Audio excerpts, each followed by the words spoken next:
میں نیکی کی دعوت کی دھوم میں مچاؤں، عطا ایسا کر حوصلہ یا الہی۔ قیامت میں 5 مقامات پر ہنسی مزاح یعنی مذاق یا لغویات فضول بات پر بندے کو میدان قیامت میں 5 مقامات پر جھڑکنے اور وضاحت کرنے کی خاطر روکا جائے گا۔ یعنی سمجھ لے 5 چیک پوسٹ ہوں گی۔ کیا پوچھا جائے گا؟ نمبر 1، تو نے بات کیوں کی تھی؟ کیا اس میں تیرا کوئی فائدہ تھا؟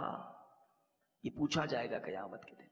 آج تو جو منہ میں آتا ہے فر فر فر فر بولی جاتے ہیں، بلکہ اتنا بولتے ہیں سمجھ نہیں آ رہا کیا بول رہے ہیں۔ ارے بولنے سے پہلے سوچو تو صحیح، کہیں یہ میرا جملہ مجھے جہنم میں نہ ڈال دے۔ ہاں، روایتوں میں یہ مفہوم ملتا ہے کہ بندہ کبھی ایسا جملہ کہہ دیتا ہے جو نہ اللہ کی ناراضی کا سبب بن جاتا ہے، اسے پتہ بھی نہیں چلتا، اور وہ جہنم کی گہرائی میں جا گرتا ہے۔ اب کسی کے منہ سے کفریہ کلمہ ہی نکل جائے، اس کو کیا پتا؟ بولنے کی اتنی عادت ہے، پتہ ہی نہیں کیا بول رہا ہوں۔ پہلا سوال کیا ہوگا؟ تو نے بات کیوں کی تھی؟ کیا اس میں تیرا کوئی فائدہ تھا؟ نمبر 2، سوال پوچھا جائے گا تو نے جو بات کی تھی کیا اس سے تجھے کوئی نفع حاصل ہوا؟ نمبر 3، اگر تو وہ بات نہ کرتا تو کیا تجھے کوئی نقصان اٹھانا پڑتا؟ کیوں خامخواہ بات کی؟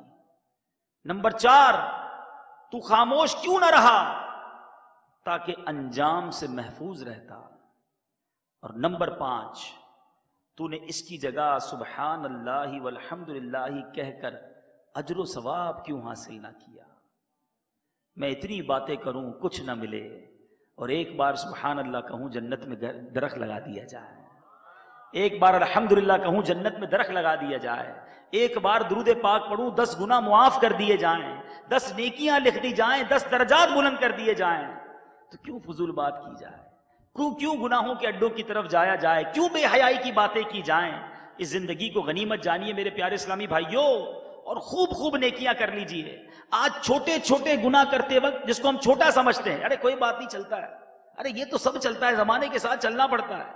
بعض اوقات بندہ گناہ کو چھوٹا سمجھ کر جاتا ہے، اور بعض اوقات نیکی کہتا ہے یار یہ تو چھوٹا سا کام ہے، اس کو کرنے سے کیا فائدہ ہے؟ نہیں، ہمیں یہ نہیں سوچنا چاہیے۔ بزرگ ایک بڑی پیاری بات فرماتے ہیں، کبھی بھی لذت کی وجہ سے گناہ نہ کرو، لذت تو ختم ہو جائے گی، گناہ باقی رہ جائے گا۔ آج گناہ کرنے والا سوچے، جو بھی گناہ کرتا ہے، فلمیں دیکھنے والا، ڈرامے دیکھنے والا، گانے باجے سننے والا، بے حیائی کی باتیں کرنے والا، نماز نہ پڑھنے والا، جو بھی گناہ کرتا ہے، مثال کے طور پہ معاذ اللہ اگر کوئی شراب کا عادی ہے، شراب پیتا ہے تو لذت آتی ہے، تھوڑی دیر بعد شراب ختم، لذت بھی ختم، مگر گناہ باقی رہ گیا جس کا جواب دینا ہے۔ فلم دیکھی، جتنی دیر دیکھی، جو لذت آ رہی تھی وہ ختم، اب کوئی دن ہے جب جواب دینا باقی ہے، گناہ باقی ہے۔